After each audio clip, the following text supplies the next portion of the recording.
Hello friends, मैं आपकी fertility सहेली ईशा आज आपके सामने फिर हाजिर हुई हूँ आज एक नए टॉपिक के साथ कि कोविड के टाइम पे हमें इनफर्टिलिटी ट्रीटमेंट्स को ऑप्ट करना चाहिए या डिले कर देना चाहिए।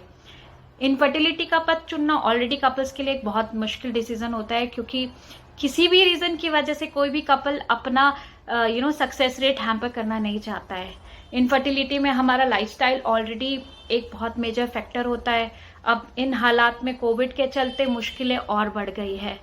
अगर आप इनफर्टिलिटी से जूझ रहे हो तो मैं आपको बता दूं, आप अकेले नहीं हो, आप पहले नहीं हो। क्योंकि स्टैटिस्टिक्स की बात करें तो इंडिया में आज 6 में से 1 कपल आज इनफर्टिलिटी से जूझ रहा है और ट्रीटमेंट के ऑप्शंस ढूंढ रहा है।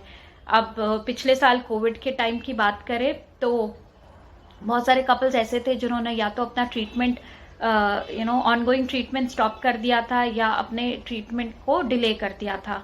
ऐसे हालात में बहुत सारे क्वेश्चंस हमारे माइंड में आते हैं, बहुत सारे कंफ्यूजन हमारे माइंड में आते हैं। तो आज चलिए इस वीडियो में हम वही सब बात करेंगे कि कोविड के टाइम पे आज हमें आईवीएफ ट्रीटमेंट ऑप्ट करना चाहिए या नहीं करना चाहिए। ये टाइम सही है आईवीएफ ट्रीटमेंट्स को ऑप्ट करने के लिए, एम्ब्रियो ट्रांसफर्स के लिए सही टाइम है, या फ्यूचर बेबी में इस वैक्सीन का या कोविड का कोई इफेक्ट होगा, प्रेगनेंसी के लिए सेफ है या नहीं है।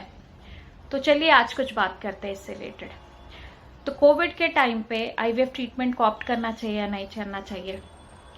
तो going by the recommendations of the IVF experts, international IVF experts, उनकी सलाह की बात करें अगर हम या उनकी रिकमेंडेशंस को सुने तो इस टाइम पे अपनी इंटरनेशनल उनके एडवाइसेस की बात करें हम तो इस टाइम पे अपनी ट्रीटमेंट्स को हमें डिले नहीं करना चाहिए या उन्हें ड्रॉप करना एक प्रैक्टिकल ऑप्शन बिल्कुल नहीं है।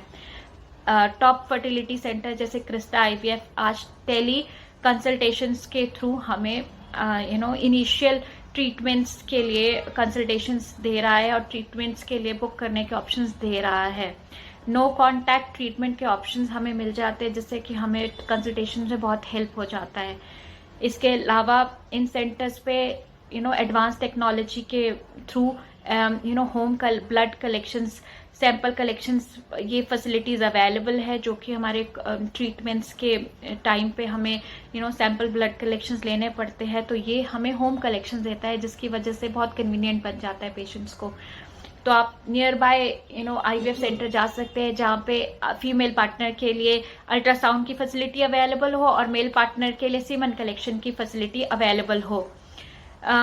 अगर बात करें जाए इन सेंटर्स की तो ये centres air conditioning, advanced air conditioning, air sanitization और ये सब नॉर्म्स फॉलो करते हैं, जिससे ट्रांसमिट के चांसेस बहुत लो हो जाते हैं। इसके अलावा भी surface cleaning, hygiene cleaning, proper sanitization, ये सब कोविड नॉर्म्स, सोशल डिस्टेंसिंग इन सेंटर्स पे प्रॉपरली फॉलो होते हैं, जिसकी वजह से ट्रांसमिशन के चांसेस ऑलमोस्ट निल हो जाते हैं। अब इस टाइम पे कोविड और कोविड वैक्सीन हमारी ट्रीटमेंट को इफेक्ट कर सकता है या नहीं, ये अगेन एक क्वेश्चन है जो हमारे माइंड में आता है। तो रिसर्च की बात करें तो अब तक कोई भी ऐसे रिसर्च से प्रूव नहीं हो पाया है कि कोविड वैक्सीन या कोविड इनफर्टिलिटी ट्रीटमेंट्स को इफेक्ट करता है। हाउएवर प्रिकॉशनरी देखा जाए तो सारे के सारे ट्रीटमेंट से पहले या ट्रीटमेंट के दौरान कपल्स का इस टाइम पे कोविड टेस्ट लिया जाता है। जो भी कपल आरटीपीसीआर टेस्ट में पॉजिटिव आता है उन पेशेंट्स को सजेस्ट किया जाता है या तो अपनी ट्रीटमेंट ड्रॉप कर दे या तो अपनी ट्रीटमेंट को 2 मंथ्स के लिए डिले कर दे। अब अब हमारे मन में तीसरा क्वेश्चन आता है कि प्रेगनेंसी एंड कोविड।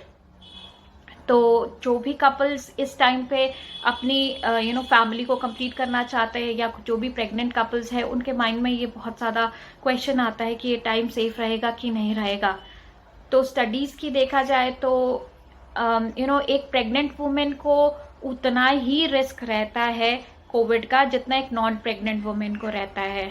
और अगर अभी तक ऐसी कोई रिसर्च या स्टडी प्रूव नहीं कर पाई है जिसमें ये पता चलता है कि कोविड पॉजिटिव वुमेन अपने फ्यूचर बेबी में ये वायरसेस पास कर सकती है, ऐसी कोई स्टडी हमारे सामने अभी आई नहीं है। इसके अलावा ब्रेस्ट मिल्क में, एमनोटिक फ्लूइड में ये वायरस नहीं पाया जाता है। सो ये सारे फैक्ट्स को अगर हम देखते हैं तो इससे पता चलता है कि प्रेगनेंसी इस टाइम पे बिल्कुल सेफ है। जैसे पहले है, लेकिन हमें कोविड नॉर्म्स ज़रूर फॉलो करने चाहिए, क्योंकि कोविड नॉर्म्स फॉलो करके ही हम अपनी ट्रीटमेंट्स को और अपनी प्रेगनेंसी जर्नी को पूरा कर सकते हैं। कोविड नॉर्म्स सबको पता है, हाउएवर मैं आपके लिए ये नॉर्म्स एक बार रिपीट करना चाहती हूँ। Social distancing 3 to 6 feet, wearing of mask while in the public places, proper sanitization of the used surfaces over and over again. Do not touch your eyes, ear and mouth before sanitizing your hands. ये जो dos and don'ts है Covid को, ये आपकी IVF treatment पे या कोई भी और ट्रीटमेंट या इवन नॉर्मल लाइफ में भी आपके लिए बहुत ही इंपॉर्टेंट है और ये आपको ज़रूर फॉलो करने चाहिए इस टाइम पे। इसके अलावा अगर आपको इनफर्टिलिटी से रिलेटेड कोई भी और जानकारी चाहिए या तो आपको ट्रीटमेंट से रिलेटेड और कोई जानकारी चाहिए, तो प्लीज़ विजिट करिए www.kristaivf.com और एक्सपर्ट से बात करिए और ये जानकारी लीजिए। Till then be safe and be informed. Thank you.